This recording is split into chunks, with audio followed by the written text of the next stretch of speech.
सावधान।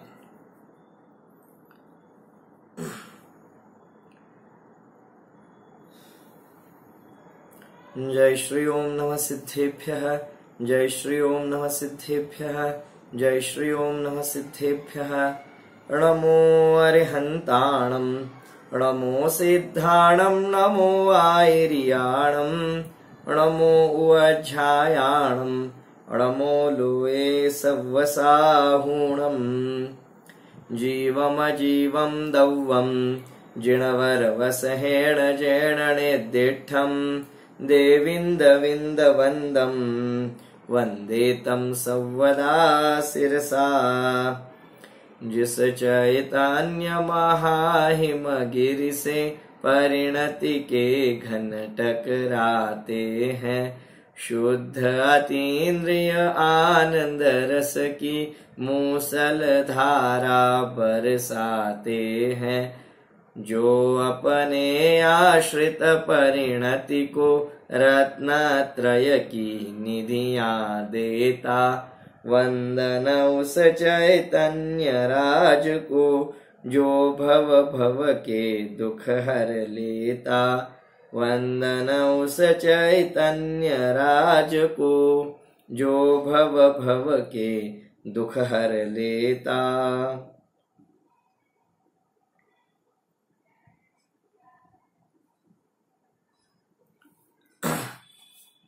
श्री नेमिचंद्र सिद्धांती देव विरचित बृहद्रव्य संग्रह ग्रंथ यामध्ये सम्यक दर्शनाचं स्वरूप सांगणारी 41 क्रमांकाची गाथा आपण अभ्यासतो आहोत।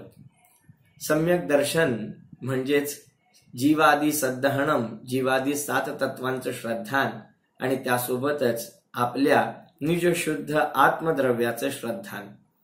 श्रद्धान, विश्वास, अभिप्राय हे सगळे समानार्थी शब्द आहेत आणि कोणत्याही कार्यामध्ये कोणतेही कार्य संपन्न करीत असताना त्यात कार्यासंबंधीचा दृढ विश्वास अंतरंगामध्ये उत्पन्न झाल्याखेरीज त्याची यशस्वीता होऊ शकत नाही।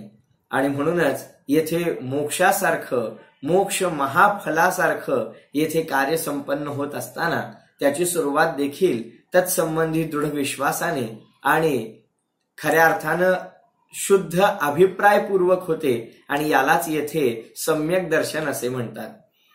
या दृढ विश्वासाच्या कथा आपल्याला पारमार्थामध्ये तर मिळतातच, परंतु त्या सोबत सोबत लौकिक अर्थानं सुद्धा अनेक वेळेला या दृढ विश्वासाला मजबूत करण्यासाठी अनेक प्रकारे प्रेरणा दिली जाते। अगदी लहानपणापासूनच मुलांना सकारात्मक विचार करण्यासाठी या आत्मविश्वासाचं बाळकडू पाजलं जातं की खऱ्या अर्थानं आपण एखादं कार्य करू शकतो या संबंधित त्या व्यक्तीची, त्या जीवाची सकारात्मकता झाली पाहिजे। येथून खऱ्या अर्थाने सुरुवात होते। म्हणतात ना, well begun is half done. योग्य प्रकारे सुरुवात केलेलं कार्य हे त्या कार्याची अर्धी यशस्वीताच असते। दृढ विश्वासाचं काय महत्व आहे? एका ठिकाणी असं वाचण्यात आलं की एक व्यक्ती आपल्या दृढ विश्वासाच्या बळावरती काय करू शकते, तर या संदर्भामध्ये एक घटना सांगण्यात येत होती की अमक्या अमक्या गावामध्ये अमुक अमुक एक व्यक्ती आहे आणि त्या व्यक्तीचा विश्वास, आत्मविश्वास इतका जबरदस्त आहे की खरोखर तो व्यक्ती नाचायला लागला, नाचला की पाऊस पडतो। तुम्ही म्हणाल माणसाच्या नाचण्याचा आणि पाऊस पडण्याचा काय संबंध आहे? खरंच आहे, परंतु असं त्या व्यक्ती संबंधी जनमानसामध्ये इतका दृढ विश्वास होता की खरोखर हा व्यक्ती नाचला की पाऊस पडतोच पडतो। मग विश्वास बसत नव्हता इतर लोकांना, तर एक माणूस गेला खरोखर त्या व्यक्तीकडे आणि म्हणायला लागला की लोक असं म्हणतात की तुम्ही नाचता तेव्हा पाऊस पडतो, खरं आहे का हे? तर तो म्हणाला की होय, खरं आहे हे। ज्या ज्यावेळी मी माझ्या या दृढ विश्वासानं, आत्मविश्वासानं अशा प्रकारचं कार्य करतो तेव्हा तेव्हा पाऊस पडलेला आहे। असं कसं शक्य आहे? तुमच्या नाचण्याचा आणि पाऊस पडण्याचा कुठला आलाय? दुरान्वयाने सुद्धा संबंध नाही। तर अशा प्रकारे म्हटलं तर नाही, हे खरं आहे, आजपर्यंत अशा घटना घडलेल्या आहेत, लोक सुद्धा तुम्हाला सांगतील। पण हा काही ऐकायला तयार नव्हता आणि विचारणाऱ्यांना अगदी खोदून खोदून विचारलं की तुम्ही नाचल्यावर पाऊस कसा पडतो, तुम्ही नाचल्यावर पाऊस कसा पडतो. शेवटी कंटाळून आणि वैतागून त्या माणसानं उत्तर दिलं, बाबा रे, पाऊस पडेपर्यंत मी नाचायचा थांबतच नाही. आणि अशा प्रकारे पाऊस पडेपर्यंत मी नाचतच राहतो. सांगण्याचं तात्पर्य हे आहे की दृढ विश्वास याचं महत्व सांगण्यासाठी अशा अनेक प्रकारच्या गोष्टी आपल्याला सांगितल्या जातात की जेणेकरून खरोखर आपल्या अंतरंगामध्ये एखाद्या विषयाविषयी किंवा एखाद्या गोष्टीविषयी दृढ विश्वास असेल तर साहजिकच लौकिक अर्थाने सुद्धा त्याच्या पूर्णतेमध्ये मदत होते, अनुकूलता मिळते असं जर म्हणण्यात येत असेल तर परमार्थामध्ये तर या सम्यक श्रद्धानाचं महत्व अलौकिक आहे. या उलट शंकित मनामध्ये शंका ठेवून कोणतंही कार्य करायला सुरुवात केली तर निश्चितच त्याच्या अपयशाचीच गॅरंटी आपोआपच होऊन जाते. म्हणतात ना, निष्क्रिय महत्वाकांक्षा म्हणजे अपयशाला आमंत्रण असतं.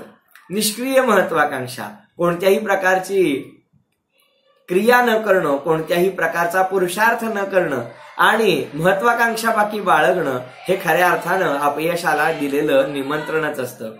सांगण्याचं तात्पर्य हे आहे की कोणत्याही प्रकारे अंतरंगामध्ये दृढ विश्वास नसेल तर कार्य कसं संपन्न होणार. म्हटलं जातं ना, फेथ कॅन मूव्ह माउंटन्स, म्हणजे श्रद्धेच्या जोरावरती पर्वत सुद्धा हलतात. हे सगळं मी लौकिक अर्थानं सांगतोय बरं का. मग श्रद्धेच्या बळावरती पर्वत सुद्धा हलतात हे कोणीतरी वाचलं पुस्तकामध्ये आणि तो पर्वताच्या बाजूलाच राहायला होता पद्मनाभजी. काय झालं, त्याने खिडकीतनं बाहेर बघितलं आणि खिडकीतून बाहेर बघितलं तर डोंगर उभा होता. रात्रीच्या वेळी तो खिडकीतून बाहेर त्या डोंगराकडे पाहून म्हणाला की मी अत्यंत आत्मविश्वासानं श्रद्धेनं सांगतो आहे की उद्या सकाळी तू इथून उठायचं आणि 5 मैल लांब जाऊन थांबायचं.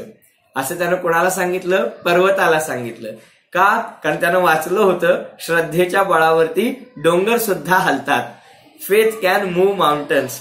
आणि अशा प्रकारे त्यानं त्या डोंगराला सांगितलं आणि तो शांत चित्ताने झोपी गेला.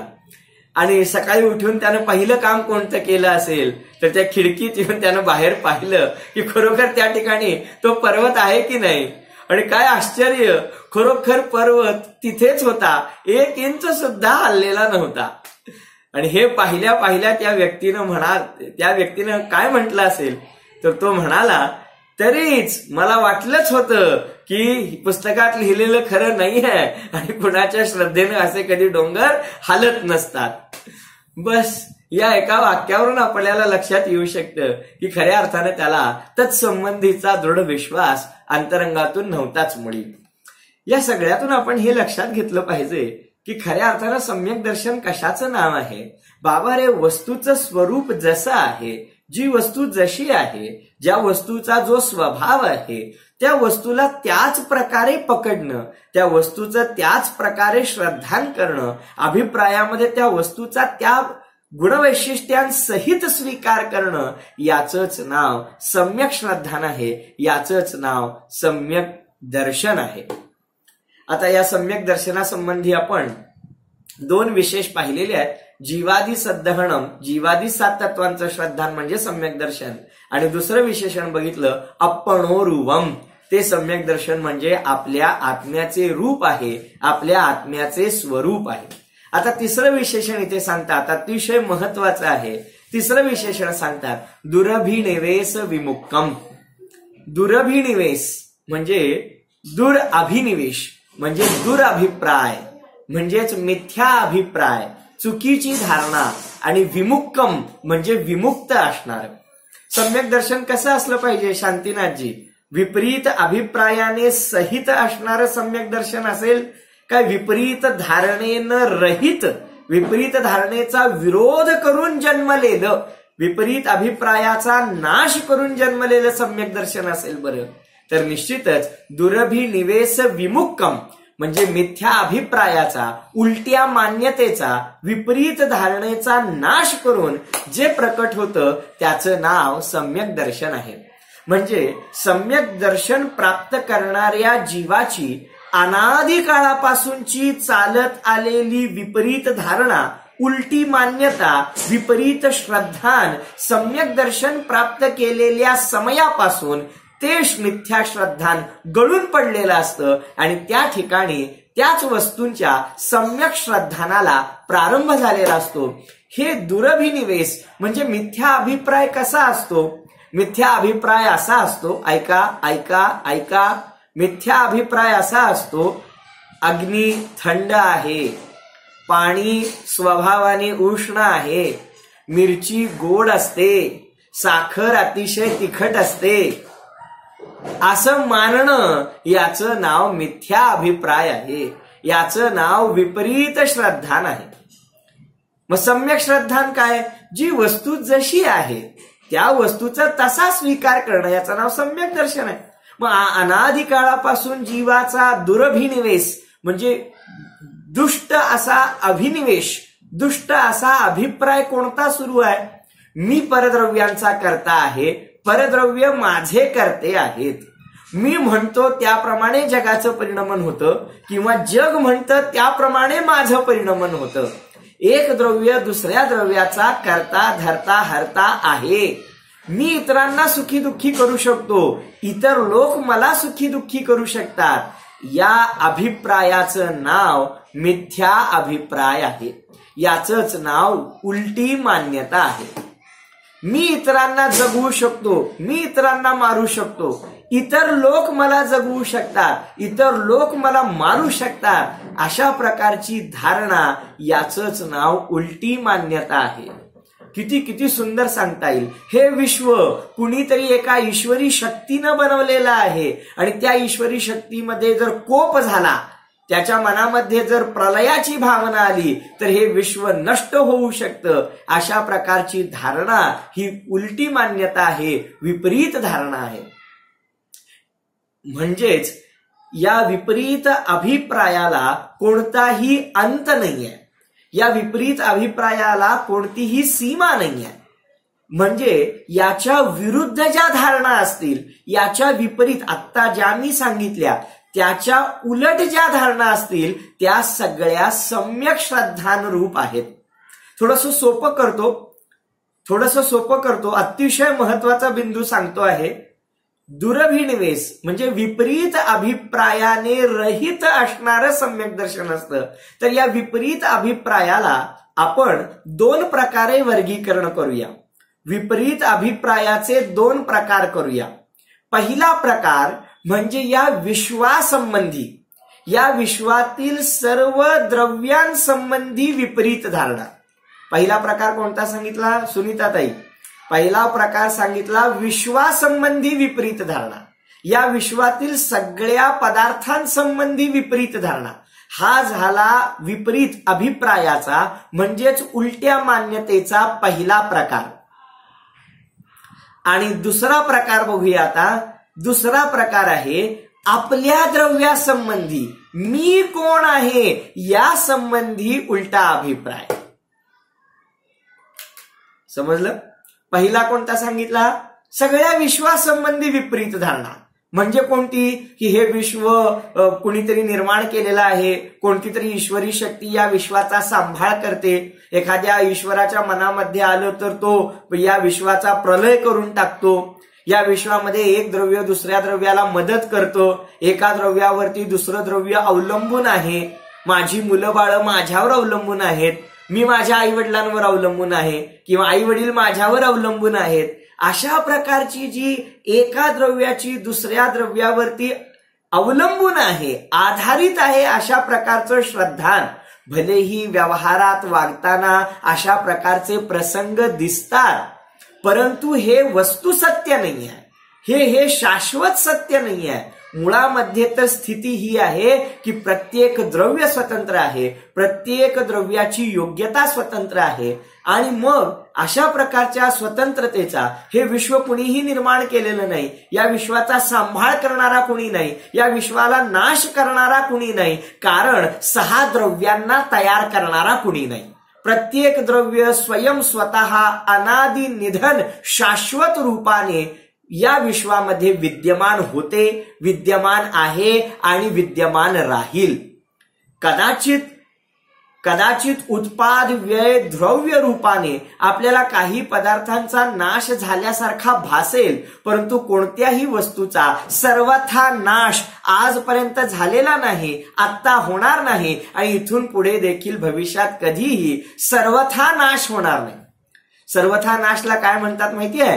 कुणाचाही सत्यानाश होणार नाही, सत्तेतून नाश होणार नाही, अस्तित्व कायम राहणार. समजलं का? फक्त त्याची पर्याय बदलेल, अवस्थेपासून अवस्थांतर होईल. मी एक तुम्हाला टास्क देतो, मी तुम्हाला एक काम सांगतो, मला तुम्ही कोणत्याही वस्तूला सर्व प्रकारे संपवून दाखवा, त्या वस्तूचं अस्तित्व नष्ट करून दाखवा. कोणतीही वस्तू घ्या. चला बोला, सोन्याचं एक सोनं दिलं तुम्हाला 10 ग्रॅम, बोला 1 तोळं सोनं दिलं, आता तुम्ही ते नष्ट करून दाखवा, बघूया नष्ट करता येईल का? नाही नष्ट करता येणार. का? तुम्ही त्याच्या पर्यायी बदलाल, तुम्ही त्याच्या अवस्था बदलाल. बिस्किट होतं, मग त्याचा हार केला, हार तोडला, कानातलं केलं, कानातलं तोडलं, काय आणखी काही दागिना बनवला, फार फार तर तुम्ही त्याला जाळून टाकाल, पण ते जळणार नाही. लक्षात आलं का?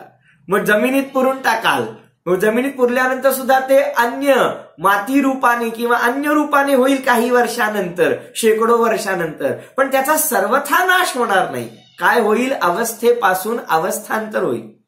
तुम्ही म्हणाल सोन्याला नाही नष्ट करता येणार, काय बाहुबलीजी? मग काय लाकडाचा नाश करता येईल? कागदाचा नाश करता येईल?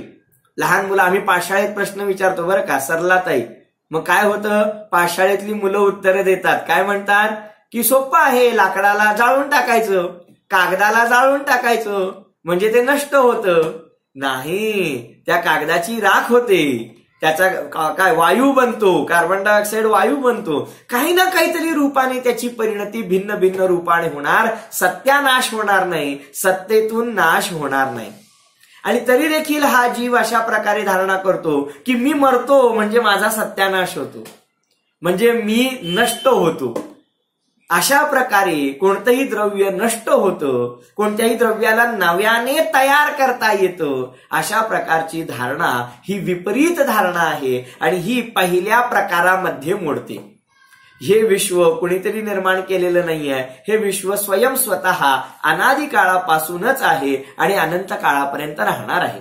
या विश्वातील प्रत्येक पदार्थ स्वतंत्र आहे, कुणी कुणावर अवलंबून नाही. अशा प्रकारचं हे सम्यक श्रद्धान आहे. हे झालं पहिल्या प्रकारचं, म्हणजे मी पहिल्यांदा सांगितलं तुम्हाला मिथ्या अभिप्राय, दुरभिनिवेश विमुक्कम. पहिल्यांदा दुरभिनिवेश कसा असतो, दुष्ट अभिप्राय कसा असतो, विपरीत मान्यता कशी असते ते सांगितलं. आणि मग त्याच्या विरुद्ध सम्यक श्रद्धान कसं असतं तेही तुम्हाला सांगितलं. आता हे झालं विश्वासंबंधी, सगळ्या द्रव्यांसंबंधी. आता हेच लावायचं आपल्या द्रव्यासंबंधी. आता मी कोण आहे? जीव आहे. तर मी स्वतःला जीव न मानता मी शरीर रूप मानतो, ही माझ्या संबंधी मी केलेली विपरीत धारणा आहे, म्हणजेच दुरभिनिवेश आहे. दुहू अभिनिवेश, दुहू म्हणजे दुष्ट, विपरीत, उलटा, आणि अभिनिवेश म्हणजे अभिप्राय, मान्यता, विश्वास, धारणा. आणि विमुक्कम, विमुक्कम म्हणजे विमुक्त, दुष्ट अभिप्रायाने विमुक्त, म्हणजेच उलट्या मान्यतेने रहित. काय असतं तर सम्मतम म्हणजे सम्यक दर्शन असतं. मी कसा? मी पुरुष. बोला, मी पुरुष आहे की नाही? बोला, आपण पुरुष, स्त्री, बालक, वृद्ध यांच्यापैकी कुणी आहोत की नाही? तर बाबा रे, दिसताना आम्ही तसे दिसतो, दिसण्याला ना नाहीये, परंतु मुळात आमचं ते स्वरूप नाहीये. आणि तसं नसताना सुद्धा आम्ही, रात्री झोपल्यानंतर बघा तुम्ही 50-60 लोक झोपलेले असतात, पण कुणाच तर एकाचं नाव मोठ्यानं घेतलं तर तोच उठतो, बाकीचे झोपलेले असतात. बोला, असं का घडतं? कारण त्या नावाशी इतकी एकरूपता आहे की ते नाव उच्चारल्यानंतर ज्याचं नाव आहे तोच ओ देतो, बाकीचे गाढ झोपलेले असतात. याच्यावरून लक्षात येतं की आमची धारणा, आमची मान्यता त्या नावाशी किती एकरूप झालेली आहे. बोला, तुमचं वय किती आहे? किती वयाचे आहात तुम्ही? तुमचा वाढदिवस कधी येतो? जन्मतारीख माहितीये तुमची? ज्याला स्वतःची जन्मतारीख आहे असा विश्वास वाटतो तो मिथ्या दृष्टी. का? कारण आपण जन्माने रहित आहोत ना, आपण अजन्म आहोत ना, तरी सुद्धा आम्हाला जन्मतारीख आहे, आम्ही या दिवशी जन्मलो, आमचा जन्म झाला, अशा प्रकारे मानून जो उत्सव करतो, जो मोठमोठ्याने जन्मोत्सव साजरा करतो, तो तर साक्षात मिथ्या दृष्टी आहे. का? तुम्ही म्हणाल असं का? कारण आपण तर अजन्म आहोत ना, आपण तर जन्मणारे पण नाहीत आणि मरणारे पण नाहीत, तरी सुद्धा आम्ही दुरभिनिवेश, उलटा अभिप्राय, विपरीत मान्यता करतो की अमक्या दिवशी मी जन्मलो, अमक्या दिवशी मी मरणार, अशा प्रकारची धारणा करून हा याचंच नाव विपरीत मान्यता आहे. त्याशिवाय पण आम्ही आमच्या भरपूर मान्यता केलेत. कोणत्या माहिती आहे? मी एकदम चांगला, माझा स्वभाव एकदम छान, आणि यांचे सगळ्यांचे सगळे स्वभाव वाईट. हा तापट आहे, हा लोभी आहे, हा ईर्ष्यालू आहे, बोला, हा असाच आहे, तो तसाच आहे, ती तशीच आहे, ती अशीच आहे, बोला. म्हणजे मी कसा? मी एकदम गुणी, मी एकदम सद्गुणी, आणि बाकीचे सगळे ते आम्हाला दोष दिसतात. बाबा रे, हे जीवाचं स्वरूप नाही आहे. म्हणजे क्रोधी, तो खूप तापट आहे, तो तापटपणा विकार आहे, तो तात्पुरता आलेला आहे, त्या जीवाच्या पर्यायीमध्ये आहे. कोणाच्याही जीवाच्या स्वभावामध्ये क्रोध कशाय घुसलेला नाहीये. प्रत्येक जीव शुद्ध स्वभावी आहे. बोला, ज्यांनी आजपर्यंत माझं वाटोळं केलं ते सुद्धा शुद्ध आत्मेच आहेत. काय सांगितलं? त्यांच्या शुद्ध आत्मतत्वासंबंधी आम्ही ध्यान देत नाही, लक्ष देत नाही, आणि त्यांनी आमच्या प्रती जे शत्रुत्व केलं, आम्हाला जो त्रास देण्याचा पाप परिणाम केला, बस त्या पाप परिणामा इतकंच आम्ही त्यांचं अंतिम स्वरूप मानलेलं आहे. हे आमचं मिथ्यात्व आहे. किती लोकांना समजलं मला शंका वाटते. काय म्हटलं लक्षात आलं? प्रदीप कुमारजी, फार महत्वाचा विषय आहे. आम्ही प्रत्येकाच्या इथं लेबल लावून टाकलंय. बोला, आम्ही लावलेलं आहे ते काय? हा असा, तो तसा, 15 साल पहले इसने मुझे ऐसा कहा था, 20 साल पहले इसने मुझसे ये छीना था. बोलो, आजपर्यंत आमचे ते काय बंध तुटलेले नाहीयेत. आम्हाला अजूनही शब्द आठवतो लोकांना. 25 वर्षापूर्वी त्यानं मला असं म्हटलं होतं. बोला, आणि एक गाथा पाठ होत नाही बृहद्रव्य संग्रहाची, समयसाराची एक गाथा पाठ होत नाही, आणि 25 वर्षापूर्वी काय म्हटले ते शब्द पाठ आहे. वा रे वा, म्हणजे तू कुठल्या गतीला जाणार ते कळा लागलंय आम्हाला. बोला, 6 महिन्यानंतर हिशोब सगळे विसरले पाहिजेत. का? कारण 6 महिन्यातून एकदा दशलक्षण पर्व येतो, आणि त्या दशलक्षण पर्वामध्ये उत्तम क्षमा नावाचा पर्व येतो, आणि क्षमा करायची असते, क्षमा मागायची असते. कुठलाही विकल्प 6 महिन्याशिवाय जुना करायचा नाही, कारण जर तो जुना झाला तर मिथ्यात्व पक्क होतं. बोला, अद्भुत आहे. काय सांगितलं लक्षात आलं का? खूप सुंदर चर्चा आहे. आणि म्हणून इथे म्हणतात की दुरभिनिवेश, मिथ्या अभिप्राय, तो 2 प्रकारचा सांगितला. एक या विश्वासंबंधी, सगळ्या परद्रव्यांसंबंधी विपरीत मान्यता, आणि दुसरी विपरीत मान्यता स्वतः संबंधी, की मी क्रोधी आहे, मी मानी आहे, मी लोभी आहे, मी मनुष्य आहे, मी पुरुष आहे, मी स्त्री आहे, मी बालक आहे. बोला, मी पैसे कमावणार आहे, मी श्रीमंत आहे, मी गरीब आहे, मी मूर्ख आहे, मी हुशार आहे. ही सुद्धा विपरीत धारणा आहे. आपलं स्वरूप मुळात असं नाहीये. आपलं मुळातलं स्वरूप तर केवळ ज्ञानमय आहे. लक्षात येत आहे? दुरभिनिवेश विमुक्तमचा अर्थ कळतो. काय करायचं? आचार्यांनी इतकं सांगून ठेवलेलं आहे, आणि आम्ही इतके ग्रंथ वाचलेले आहेत ना मनोजजी, पण एवढं वाचून सुद्धा, ऐकून सुद्धा आमचं मिथ्यात्व काय सुटलेलं नाही. बोला, शोभनाताई का सुटलं नसेल हो? ऐसे क्या पाप किए? असं कोणती पाप केली असतील की आम्हाला हे नाही कळत आहे किंवा आम्हाला नाही समजत आहे? त्याचं एक छोटंसं कारण सांगतो. खूप छोटं कारण आहे, पण फार मार्मिक आहे. समोर हे जिनवाणी मातेनं वाढलेलं सम्यक दर्शनाचं ताट समोर असून सुद्धा आम्हाला जेवता काय येत नाही? आम्हाला ते सम्यक दर्शनाचं स्वरूप समजून सुद्धा प्रकट का करता येत नाही? त्याचं उत्तर आहे का? कदाचित ऐकलं असेल तुम्ही पूर्वी, पण फार महत्वाचं आहे.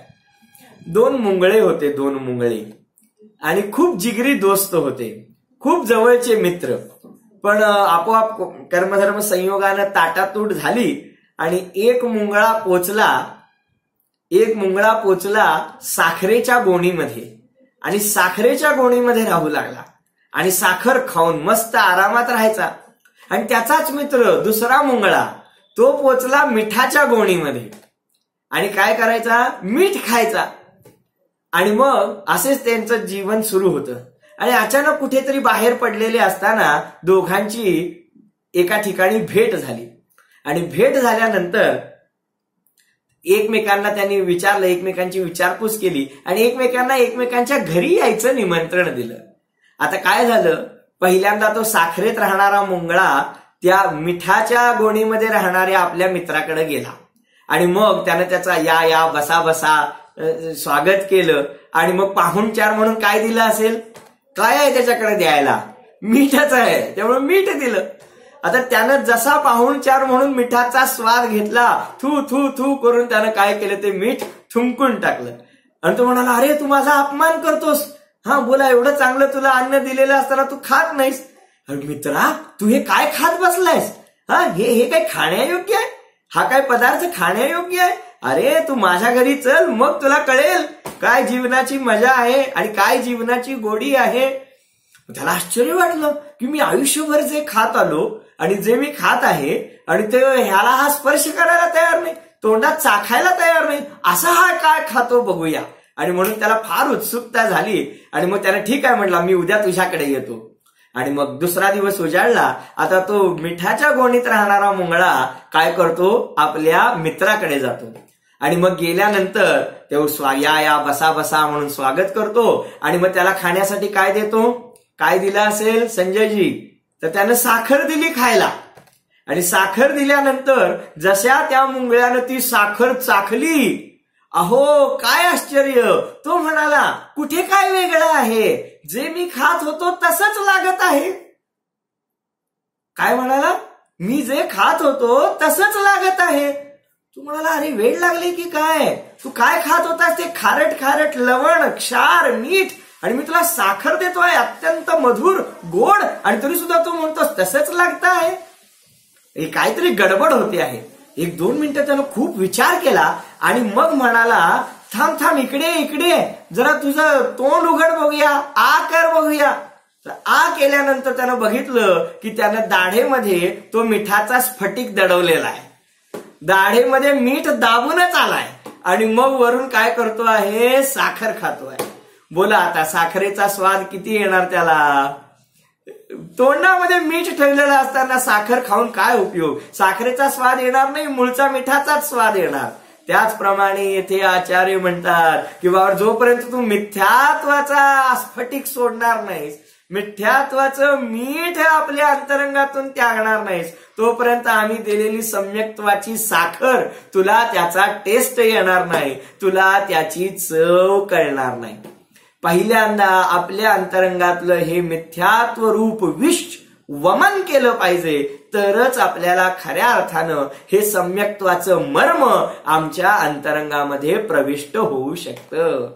आणि म्हणून येथे सांगतात, दुरभि निवेश विमुक्कम, बाबा रे, दुष्ट अभिप्रायाने रहित, दुष्ट अशा विपरीत अभिप्रायाने रहित अशा प्रकारचं हे सम्यक दर्शन असतं. या सम्यक दर्शनामध्ये दोन्ही प्रकारच्या उलट्या मान्यतांचा निषेध केला जातो, अभाव केला जातो. या विश्वासंबंधी, विश्वात राहणाऱ्या समस्त द्रव्यांसंबंधी, द्रव्यांच्या अस्तित्वांसंबंधी, द्रव्याच्या परस्पर संबंधांविषयी आजपर्यंत जे जे मिथ्याग्रह आहेत, जे जे पूर्वग्रह दूषितपणा आहे, त्या सर्वांचा निकाल लावला जातो. विश्वाचं स्वरूप व्यवस्थित समजून घेतलं जातं. विश्वात राहणाऱ्या एकक स्वरूप असणाऱ्या, विश्वाचे एकक रूप असणाऱ्या सर्व द्रव्यांचं स्वरूप व्यवस्थितरित्या समजून घेतलं जातं. आणि मग त्यानंतर अनंत गुणांनी परिपूर्ण, समस्त परद्रव्यांनी रहित, अनंत शक्ती संपन्न, वैभव संपन्न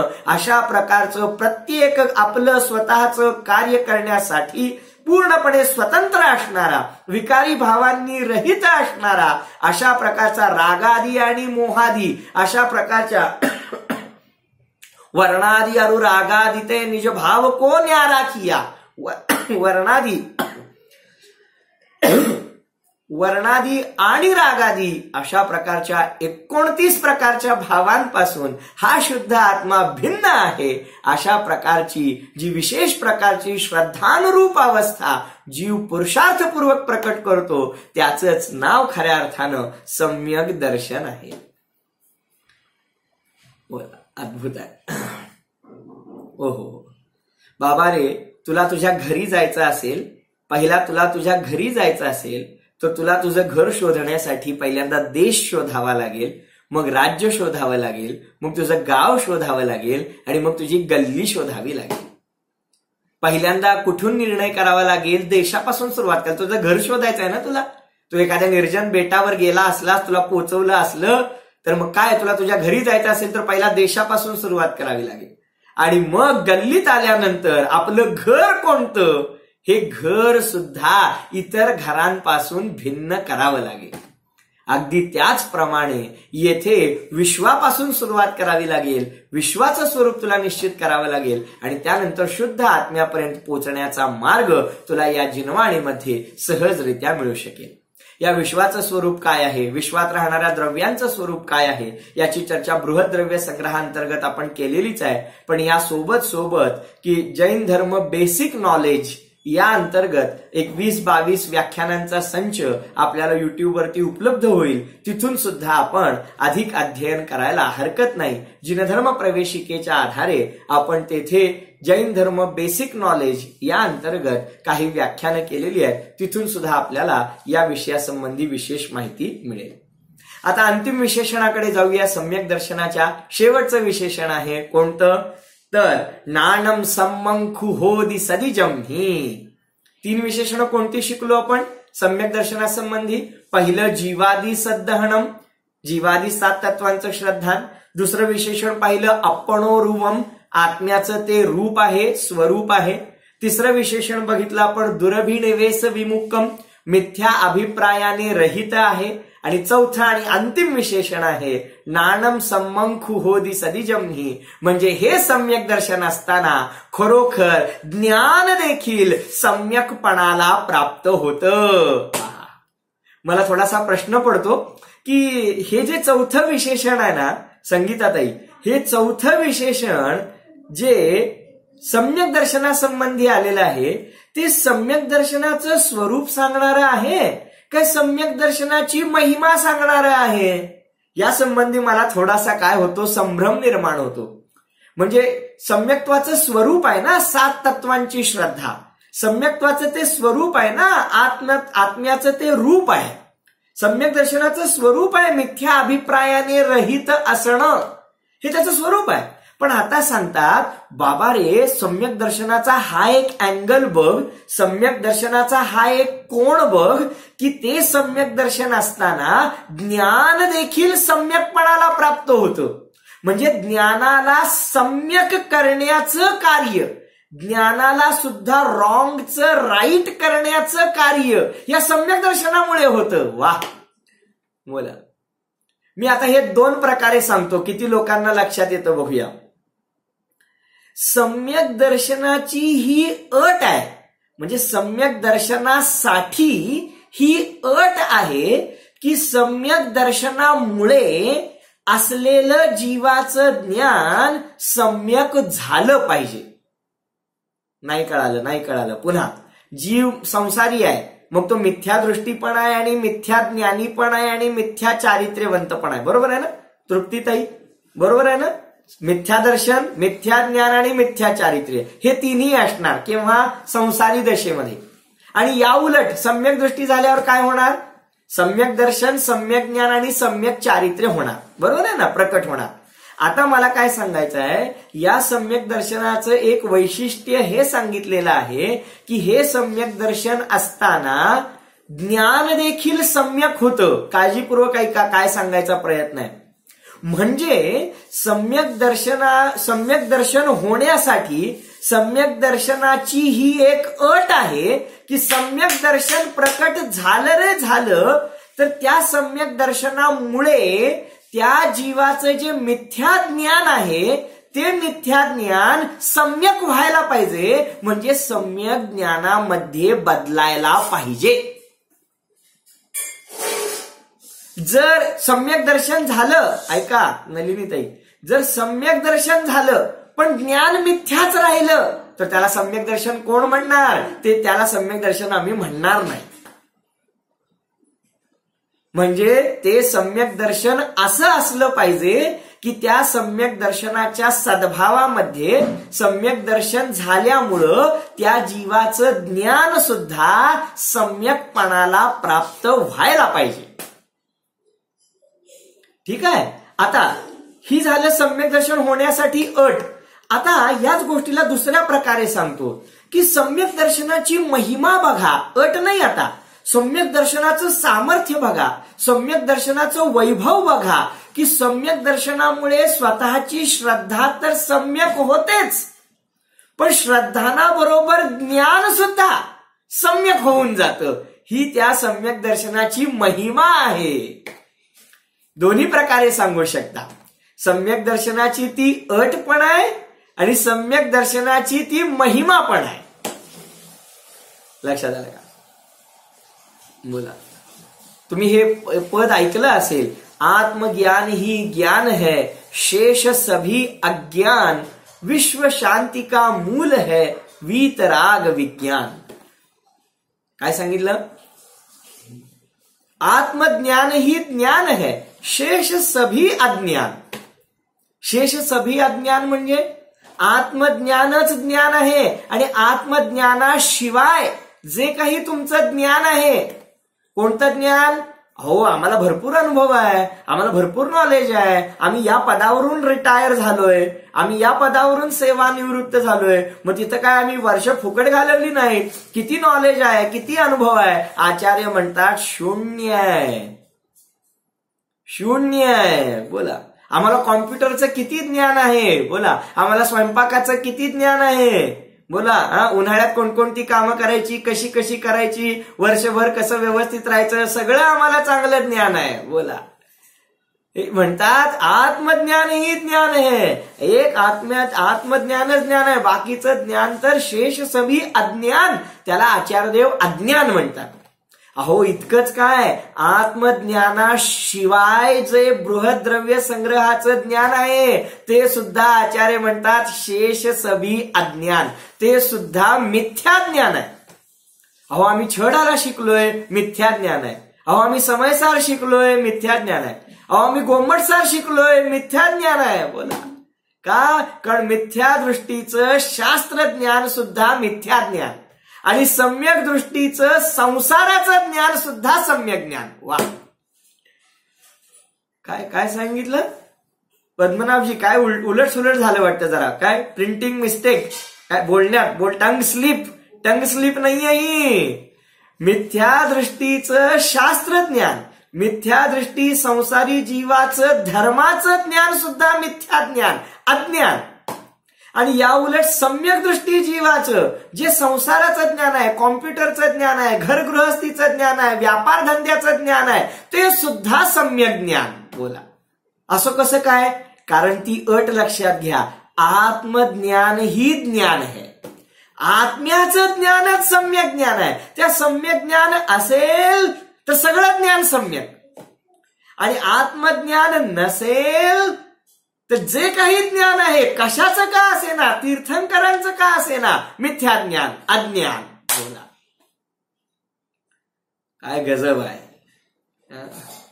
समजलं का? म्हणजे वराला घेऊन आला तर तुमच्या वरातीचं स्वागत आहे, आणि वराला घरी ठेवून आला असला आणि मस्त तुम्ही हत्ती घोडे घेऊन याल, काय तुमच्या वरातीचं स्वागत नाही, तुम्हाला काही किंमत नाही. बोला. वरातीला किंमत कुणामुळे आहे? वरामुळे आहे. वरच नसेल तर वरातीचं स्वागत करायला कुणी तयार नाही. बोला. मग हे ज्ञानाचं महत्व कशामुळे आहे? आत्मज्ञानामुळे आहे. आत्मज्ञान असेल तर बाकीच्या सर्व ज्ञानाला सम्यक ज्ञान, आणि ते आत्मज्ञान कुणामुळे घडतं? आत्मश्रद्धानामुळे घडतं. आणि म्हणून येथे म्हणतात की आत्मश्रद्धान, आत्म्याचं श्रद्धान म्हणजे सम्यक दर्शन. आणि त्या सम्यक दर्शनामध्ये इतकी ताकद आहे, त्या सम्यक दर्शनाचं इतकं महत्व आहे की त्यामुळे आत्मज्ञान घडतं. आणि त्या आत्मज्ञानामुळे, त्या सम्यक दर्शनामुळे जीवाला सम्यक ज्ञानाची प्राप्ती होते. आणि म्हणून येथे म्हणतात नाणम सम्मंखु होदी सदिजम्ही. बाबा रे, सम्यक दर्शन असताना ज्ञानामध्ये सुद्धा सम्यकपणा येतो. बोला. श्रद्धान जोपर्यंत परपदार्थांपासून पलटत नाही तोपर्यंत ज्ञानामध्ये सुद्धा बदल घडत नाही बदल घडत. तुम्हाला माहितीये ती वाल्या कोळीची गोष्ट माहितीये? वाल्याचा वाल्मिकी झाला, ऐकलंय का तुम्ही कधी? काय झालं होतं? रामायणाची ज्यांनी रचना केली महर्षी वाल्मिकी, त्यांच्या संदर्भात एक कथा येते, ऐकली असेल तुम्ही, की पहिल्यांदा ते गुंड होते, दरोडेखोर होते. आणि काय करायचे? लुटारूंना, रस्त्यामध्ये असणाऱ्या लुटारूंना लुटायचे, त्यांचा खून वगैरे करायचे आणि मग त्यांच्याकडचं असलेलं धन सगळं लुबाडून घ्यायचे. आणि मग अशाच प्रकारे एका संत महात्म्यांना त्या जंगलातून जाण्याचा प्रसंग आला. त्यावेळी लोकांनी सांगितलं जाऊ नका, वाल्या कोळी आहे, तो लुटतो आणि तुमची काही खैर नाही. तर त्यावेळी ते संत महात्मे म्हणाले की कोण आहे बघूया, काय करतो बघूया.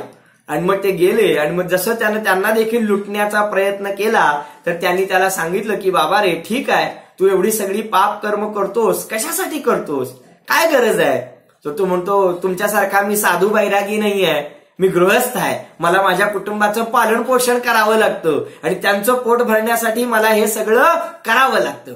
म्हणजे तू हे सगळं त्यांच्यासाठी करतोस? होय होय, त्यांच्यासाठी करतो. मग त्यांनी सांगितलं जा बघूया, जरा घरी जाऊन विचारून ये की तुझे सगळे नातेवाईक, तुझे सगळे घरातले कुटुंबीय तुझ्या या पापकर्मात सहभागी आहेत का? तर म्हणा हो असणारच, त्यांच्यासाठी करतोय म्हटल्यावर ते माझ्या पापात सहभागी आहेतच, जा जरा विचारून ये जा म्हणाले. आणि मग तो घरी गेला आणि घरी गेल्यानंतर पत्नीला विचारलं, पत्नी हे सगळं मी तुझ्यासाठी करतो, घरातल्यांसाठी करतो, मी एवढं पाप करतो, मग या पापात तू सहभागी आहेस की नाही? पापाच्या फळात तू सहभागी आहेस की नाही? पत्नी म्हणाली हे ते तुमचं काम आहे, ते डिपार्टमेंट तुमचं आहे, कमवून आणायचं काम तुमचं, शिजवून घालायचं काम माझं, ते तुम्ही कसं आणता, कुठून आणता, इट इज युअर काय जॉब, ते तुमचं काम आहे, त्याच्या फळामध्ये मी सहभागी नाही. आता पत्नीच नाही म्हटल्यावर मुलं बाळ कशाला सहभागी होतात? आई वडिलांना अगोदरच निवृत्ती झाली होती, त्यांचं वर जायचं वय झालं होतं, ते म्हणतात अगोदर आमच्याच पापाचा डोलारा आम्हाला बसत नाही आणि तुझा आणि पाप कुठे घ्यायचं? तो घरातला एकही कुटुंबीय पापाचं ओझं घ्यायला तयार झाला नाही. बस पुन्हा जंगलात आल्यानंतर खाडकन त्या वाल्या कोळीचे डोळे उघडले होते आणि लक्षात आलं की आपल्या पापामध्ये कुणी सहभागी नाही. श्रद्धान बदललं, दृष्टी बदलली, विश्वास बदलला, तत्क्षणाला त्या सर्व पाप कार्याचा त्याग झाला. समजलं की नाही? ही साधी लौकिक घटना आहे हो. यावरून काय कळतं? त्याच्या त्या वाल्या कोळीच्या काय सहभागामध्ये, त्याच्या पापामध्ये त्याचे कुटुंबीय सहभागी नव्हते, पण आमच्या पापामध्ये आमचे कुटुंबीय सहभागी आहेत, होय ना? प्रत्येकाला खात्री आहे ना? अरे नाही, सहभागी होतो म्हटलं तरी होता येत नाही. नाना जीवा, नाना कम्मा, नाना भावा. प्रत्येकाचं खातं स्वतंत्र आहे, प्रत्येकाचे परिणाम स्वतंत्र आहेत, प्रत्येकाचा बंध स्वतंत्र आहे, प्रत्येकाचा उदय स्वतंत्र आहे, प्रत्येकाची योग्यता स्वतंत्र आहे. आणि म्हणून येथे म्हणतात की ज्याप्रमाणे तिथं त्याची श्रद्धा बदलली, पत्नीनं नाही म्हटल्या श्रद्धा बदलून गेली, त्याचप्रमाणे येथे जेव्हा श्रद्धा नकार देते की मी परद्रव्यांशी आता संधान साधणार नाही, मी परद्रव्यांशी एकरूप होणार नाही, त्या क्षणाला ज्ञान सुद्धा तिथून बदलतं, यू टर्न घेतं. श्रद्धा बदलल्या ज्ञान सुद्धा बदलल्याशिवाय राहत नाही. आणि म्हणून इथं म्हटलेलं आहे नानम सम्मंखुहोदी सदिजम्ही, म्हणजेच ज्ञान दर्शन सम्यक झाल्यानंतर, सम्यक दर्शन झाल्यानंतर ज्ञान सुद्धा सम्यक झाल्या वाचून राहत नाही. किंबहुना सम्यक दर्शनाची ते एक लक्षण आहे की जोपर्यंत ज्ञान सम्यकपणाला प्राप्त होणार नाही तोपर्यंत सम्यक दर्शनाला सम्यक दर्शन म्हटलं जाणार नाही. आणि सम्यक दर्शन झाल्यानंतर ज्ञानामध्ये सुद्धा सम्यकपणा येण्याचा नियम आहे. आणि म्हणून येथे म्हणतात की सम्यक दर्शनाचं हे अलौकिक वैशिष्ट्य जाणून घ्या की सम्यक दर्शन झाल्यानंतर श्रद्धा स्वभाव रूपाने परिणमन केल्यानंतर ज्ञान सुद्धा स्वभाव रूपाने परिणमन करतं. कान देऊन ऐका, श्रद्धा बदलली की ज्ञान बदलतं.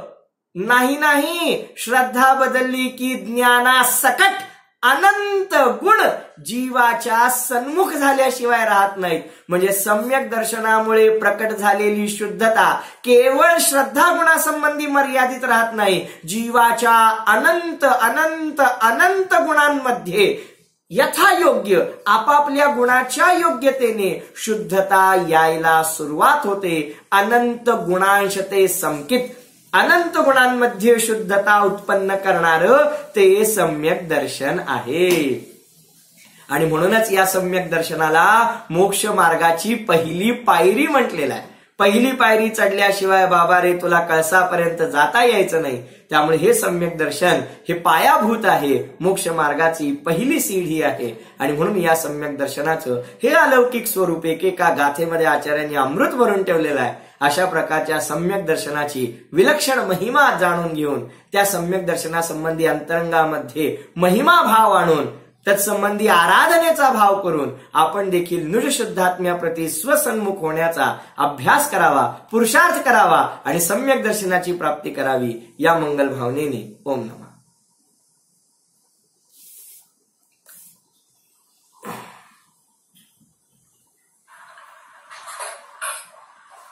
सम्यक श्रद्धेचं समीक्षण स्वरूप आणि त्याची महिमा आज आपल्याला एकाच प्रवचनामध्ये ऐकायला मिळाली. खूप सुंदर व्याख्यान होतं. उदाहरणाच्या माध्यमातून आपण